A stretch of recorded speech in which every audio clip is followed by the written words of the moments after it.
Coba teman-teman renungkan, ingat-ingat ya. Dalam hidup kita pernah gak ngejalanin satu hari yang capek banget di luar rumah? Capek banget di luar rumah. Kalau buat saya pengalaman kayak gitu tuh terjadi pas lagi haji, hari Jumat, haji besar. Saya jalan malam nih, begitu matahari terbenam, jalan dari Arafah ke Muzdalifah. Jalan ke Muzdalifah, sampai di Muzdalifah itu jalan padahal cepat sebetulnya, dekat, tapi karena crowded banget, akhirnya macetnya bukan oleh kendaraan, macet oleh manusia. Kalau di Indonesia, Bandung, Jakarta kita sering macet kendaraan, ini macetnya tuh manusia. Sampai berhenti, tapi manusia. Coba, kalau berhenti kendaraan masih mending, bisa pakai motor, bisa jalan kaki lebih cepat naik mobil daripada naik mobil. Ini orang, tapi macet, berhenti. Sampai di Muzdalifah itu udah tengah malam. Padahal kalau normalnya paling juga sejam. Sampai Muzdalifah tengah malam. Muzdalifah langsung tepar di atas tanah, istirahat sebentar. Karena emang ada sunnahnya bermalam di Muzdalifah. Tapi kita gak mungkin bermalam penuh, karena ngejar, karena macet, jadi kita kondisional. Istirahat sejam 2 jam di atas tanah, tidur, bangun tidur, milihin kerikil untuk lontar jamarat, jalan lagi ke Mina. Sampai di Mina udah subuh. Subuh lontar jamarat. Lontar jamarat, beres lontar jamarat langsung pulang ke Mekah. Dan itu semua jalan kaki. Pulang ke Mekah buat tawaf ifadah. Nah itu sampai di Mekah itu udah menjelang zuhur. Tawaf gak usah jalan, berhenti aja, berdiri aja gitu. Itu kita tawaf sendiri, dibawa oleh arus. Jadi tawafnya gini, 7 putaran, gitu aja, muter. Karena ke bawah arus, saking padatnya manusia. Lalu beres tawaf yang kayak gitu kondisinya, udah jalan dari kemarin maghrib sampai siang nih jalan terus, tidur baru 2 jam, itu juga gak jelas. Kemudian balik lagi ke Mina, karena harus masuk Mina sebelum matahari terbenam. Kalau masuk pas matahari udah terbenam, nanti kena denda. Akhirnya kita ngejar, balik lagi ke Mina. Perjalanan sekitar 3 jam lebih. Itu adalah hari yang paling melelahkan dalam hidup saya di luar rumah. Dan padang mahsyar, kalau dibandingkan dengan itu tuh bukan kerikil lagi, lebih kecil dari kerikil kepayahannya. Gak ada apa-apanya. Padang mahsyar lebih dahsyat dari itu. Jalannya bukan setengah hari kayak saya cerita tadi. Jalannya bisa 100 tahun, bisa 1000 tahun, bisa sekian puluh ribu tahun. Itu jauhnya benar-benar jauh. Gak ada kendaraan, benar-benar gak ada kendaraan. Gak ada naungan, benar-benar gak ada naungan. Tandus setandus-tandusnya. Itu yang disebut oleh Nabi, yauma la dhilla illa dhilluh. Gak ada naungan sama sekali kecuali naungan Allah. Cuman satu-satunya tempat kita berteduh, gak akan kepanasan, gak akan kepayahan, cuman berada di bawah naungan Allah. Masalahnya cuman ada 7 komunitas yang masuk ke dalam naungan itu. Sisanya enggak. 7 komunitas ini pun ternyata saringan dari orang mukmin, saringan dari orang Islam.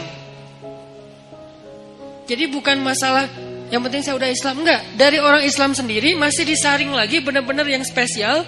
7 golongan kalau bahasa resminya, 7 komunitas, 7 geng kalau bahasa anak nongkrongnya. Cuman ada 7 kelompok. Salah satu dari 7 kelompok itu, nomor 2-nya adalah syabun nasya'a fi ibadatillah. Pemuda yang tumbuh dalam ibadah kepada Allah atau dalam ketaatan kepada Allah. Pertanyaannya, apa definisi syab atau pemuda? Secara usia dalam Islam, pemuda itu usia di bawah 40 tahun. Itu syab. Secara status belum menikah. Kalau udah menikah Ustadz, udah bukan syab. Karena ujiannya gak seperti yang belum menikah. Beda, saya pernah ngerasain. Berat. Apalagi ada satu teman saya, kemarin baru ditinggalin mantan. Mantannya nikah. Ngirim pula hasil video-video sama fotonya ke dia. Langsung udah nggak terkontrol. Langsung kita pegang rame-rame. Jangan sampai dia nyari tower. Nyari tower, ngapain lo? Mau benerin Ustaz ada yang rusak. Pura-pura ternyata mau loncat. Nah ini nih namanya ujian. Ujian ketika kita belum menikah, ujian di usia muda di bawah 40 tahun, kalau belum menikah tapi udah di atas 40 tahun, beda lagi. Usianya di bawah 40 tahun, secara status belum menikah. Karena kalau udah menikah, dia udah ngerasain ketenangan, sakinah. Litaskunu ilaiha. Supaya kalian cowok-cowok merasa tenang kepada perempuan. Udah tenang. Tapi kalau sebelum menikah, itu zulzilu. Zulzilu itu kalau dalam bahasa kita tuh gempa dengan skala 9,8 skala Richter.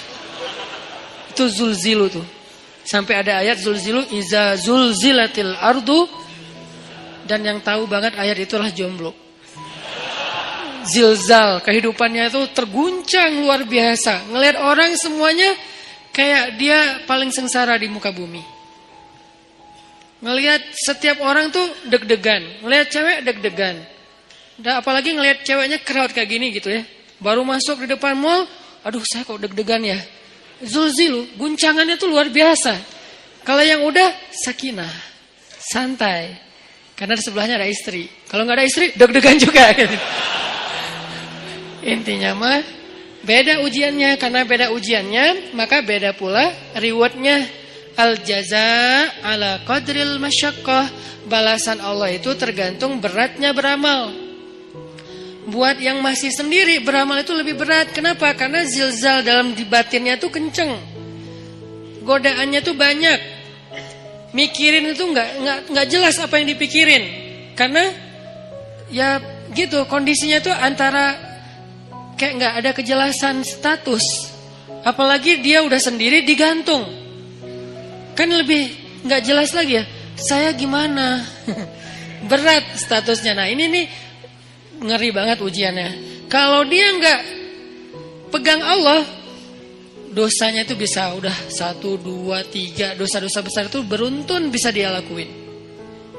Udahlah kayak gitu, nggak tahu harus melampiaskan kepada yang halal. Dia tinggal di antara kelompok masyarakat yang tidak terjaga, yang penuh fitnah.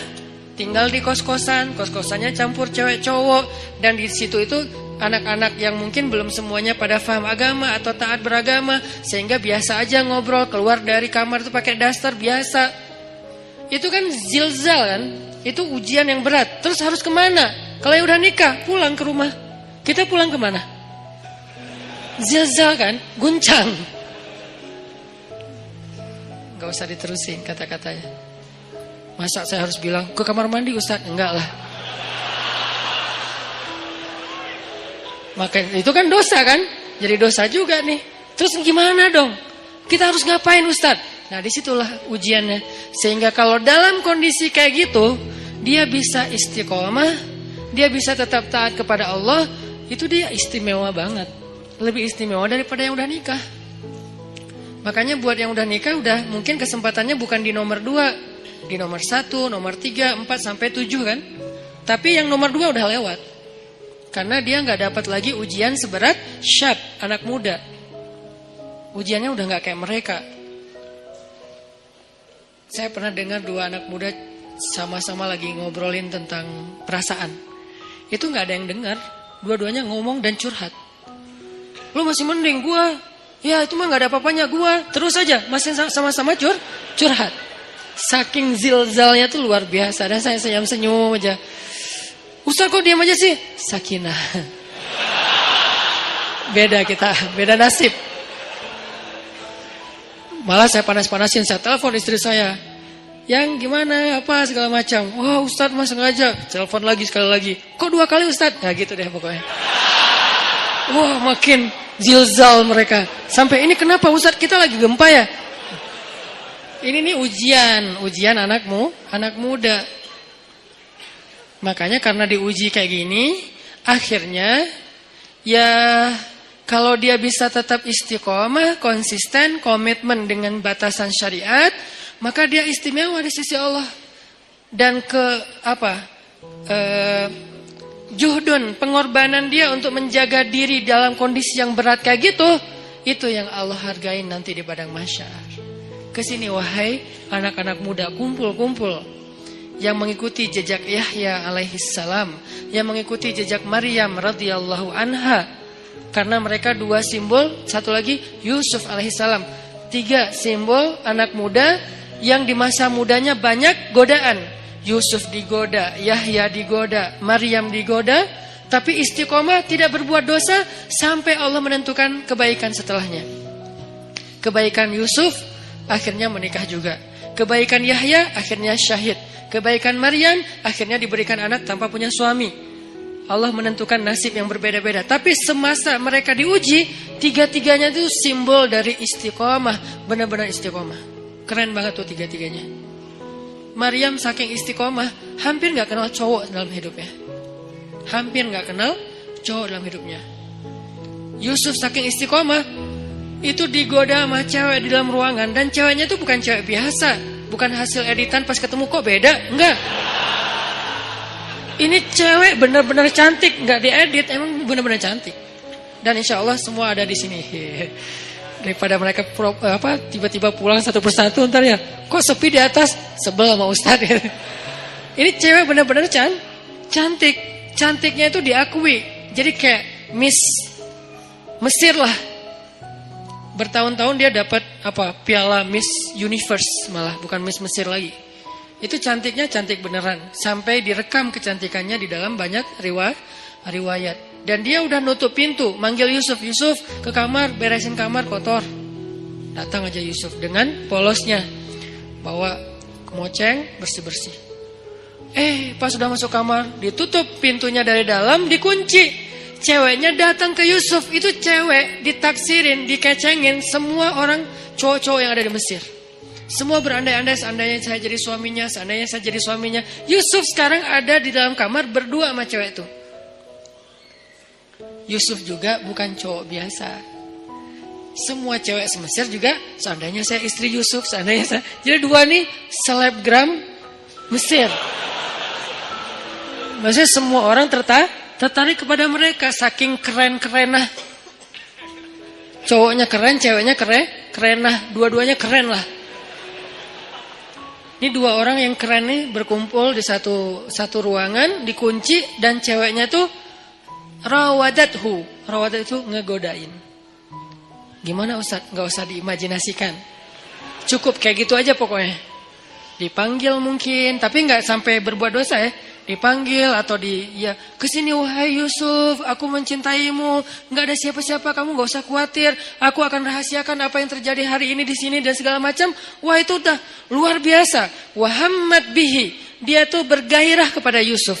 Dan Yusuf normal. Kalau nggak normal nggak ada ujian. Maaf saya nggak tertarik sama cewek. Nggak ada mas, nggak ada ujian.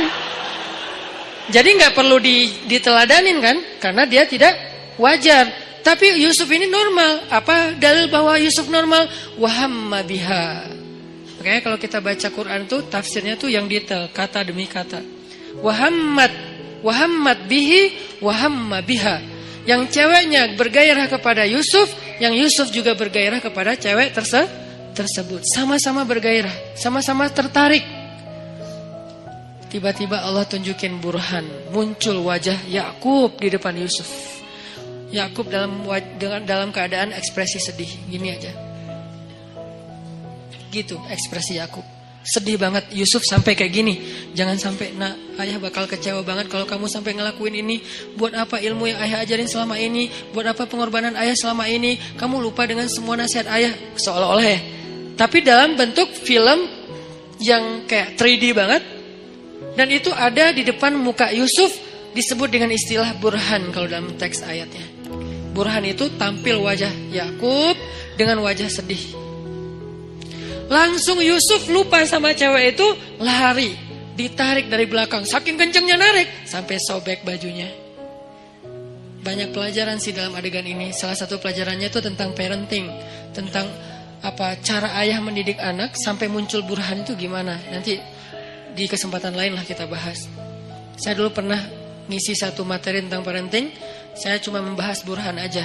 Gimana caranya seorang ayah bisa ngedidik anak sampai kebayang wajah ayahnya itu ketika dia mau bikin dosa. Itu namanya udah sampai ke level burhan. Sehingga dia misalnya mau nyontek pas lagi ujian, aduh kalau ketahuan sama ayah saya pasti dia kecewa banget. Bukan dimarahin, gak takut dimarahin, tapi takut ngecewain.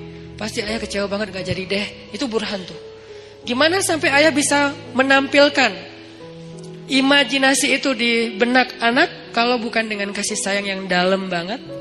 Gak bisa dengan paksaan, harus dengan kasih sayang dalam. Dan Yakub adalah simbol ayah yang kasih sayangnya luar biasa.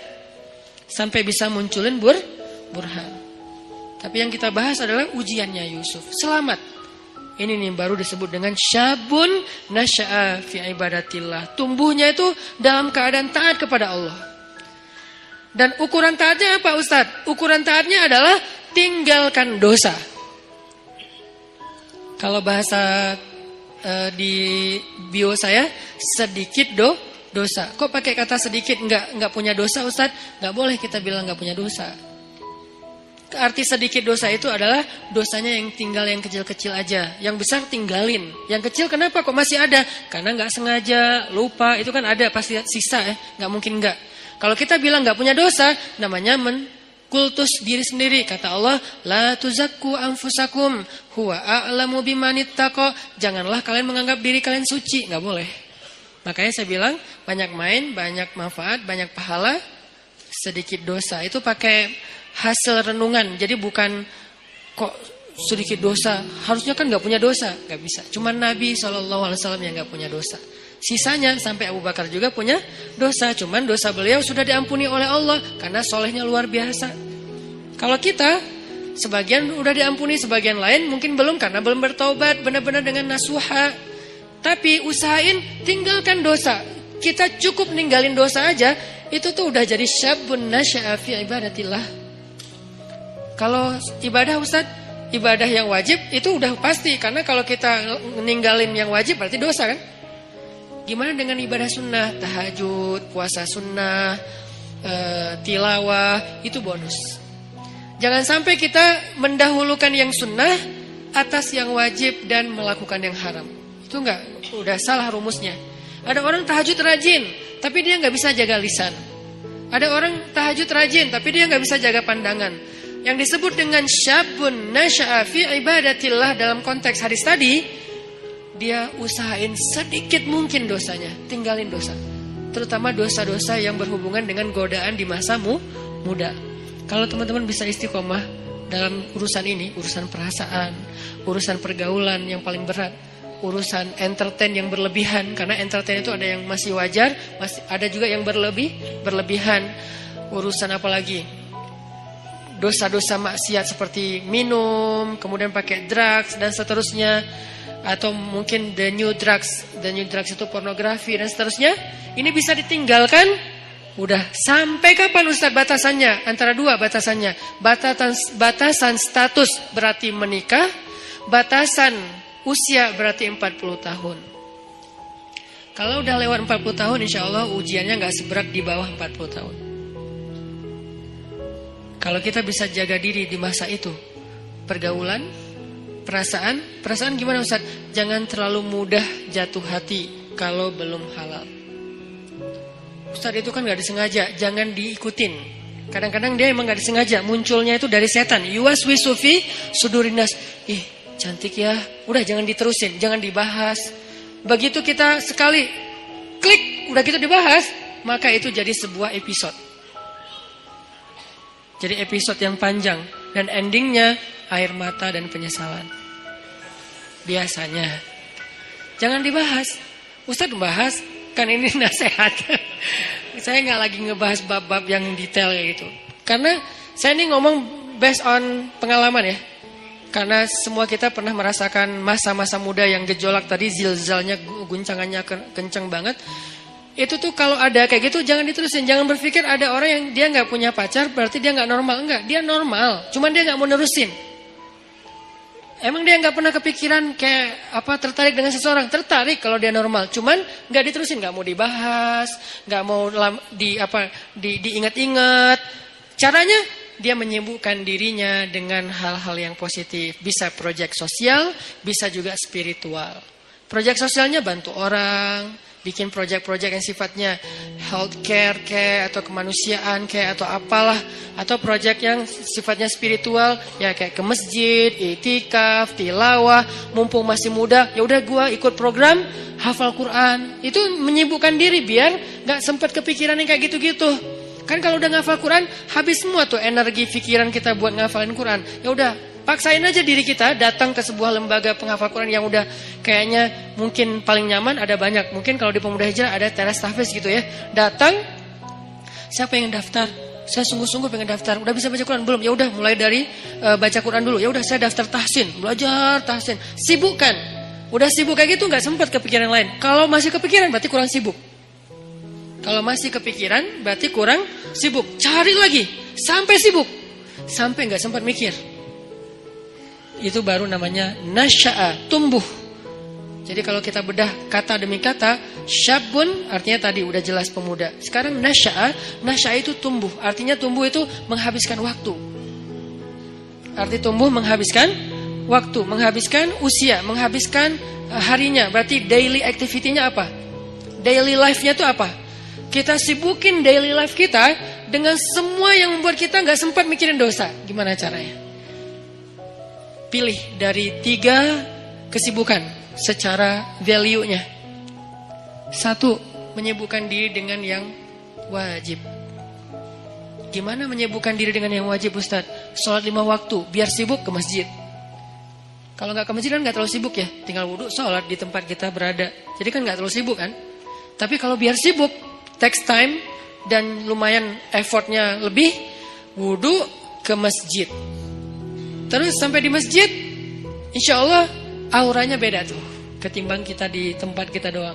Ini saya nggak ngomongin hukum, saya ngomongin motivasinya, fadlnya, keutamaannya. Apa? Ditasji' kalau dalam bahasa Arabnya, ditasji' kepada kebaikan.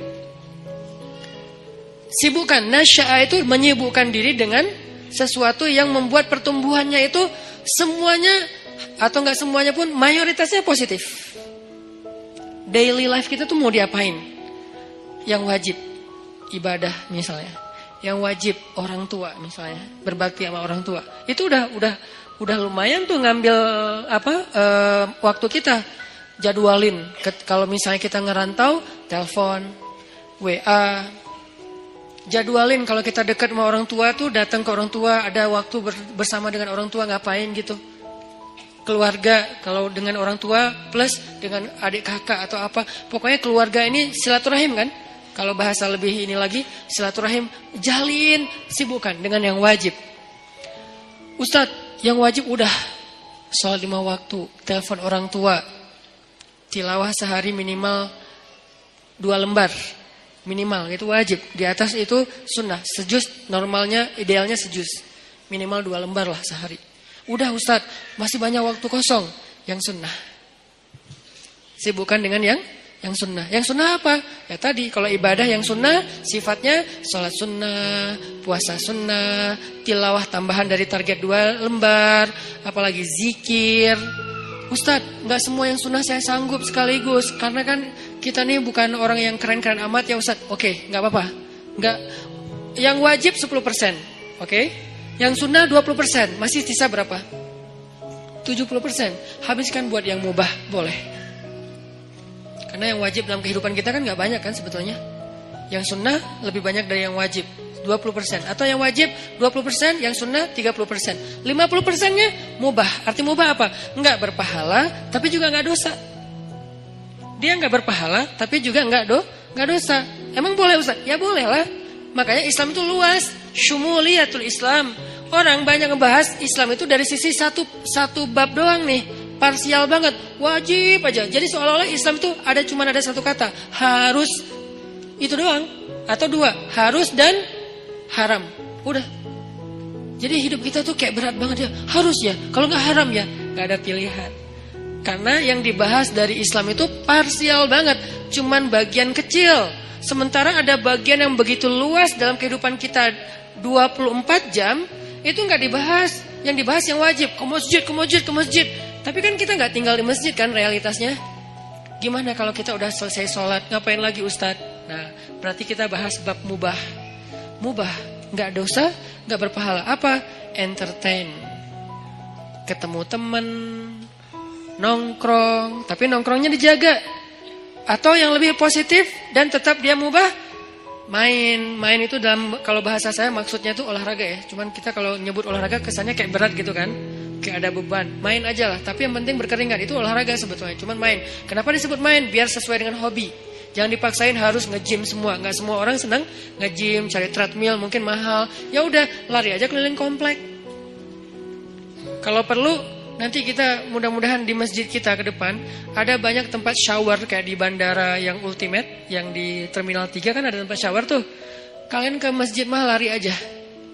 Jalan kaki minimal. Sampai di masjid udah siapin handuk kecil, kalau mau jangan pakai handuk. Bawa kanebo. Tapi kanebo yang bagus ya. Bukan kanebo pas digosok gini kulitnya nempel di kanebo, atau kanebonya nempel di kulit misalnya. Kanebo yang bagus ya. Karena itu paling praktis. Kalau ini saya tahunya dari teman, kalau ke laut gitu kan kita sering mandi tuh, habis berenang mandi, habis main air mandi pastinya. Kalau bawa handuk nggak sempat kering, udah mandi lagi tuh. Akhirnya kita bawa kanebo yang bagus, beli di salah satu tempat yang terkenal teh. Nah terus pakai kanebo ke masjid sama baju kaos ganti yang biasa lah ya, sama parfum apa misalnya kesukaan kalian. Nah mandi itu segar banget loh, sholat maghrib habis olahraga habis mandi kan keren ya, segar banget. Di masjid disediain shower buat cowok-cowok buat mandi, ceweknya nggak usah lari.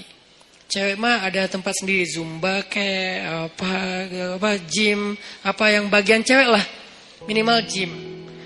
Ini olahraga main mubah, tapi dia bisa menjaga kita dari dosa. Jadi yang menjaga kita dari dosa itu bukan cuma astagfirullah. Oke, tapi kita nggak bisa astagfirullah 24 jam kan? Yang bisa menjaga diri kita dari dosa, sholat 2 rakaat. Ya, tapi kan kita nggak mungkin sholat 24 jam. Ya, harus realistis.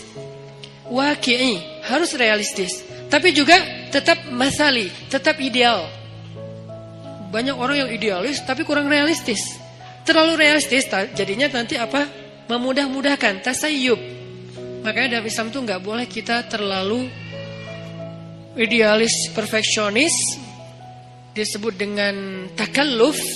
Nggak boleh juga terlalu realistis sampai melupakan idealisme, disebut dengan tasayyub. Ada takalluf, ada tasayyub. Dua-duanya nggak boleh dalam Islam. Yang benar wasatiyah, dia proporsional.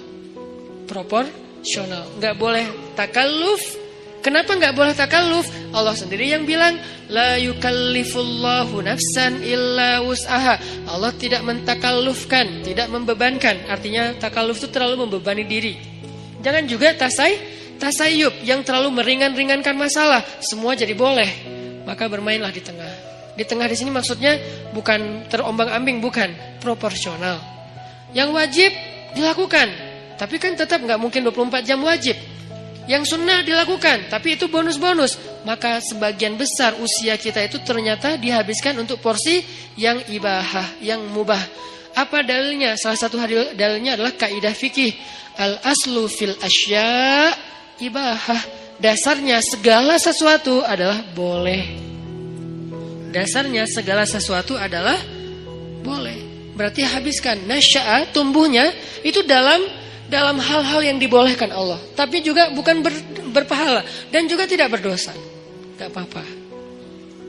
Olahraga, nyalurin hobi, ke bengkel kayak ngulik mesin atau apa.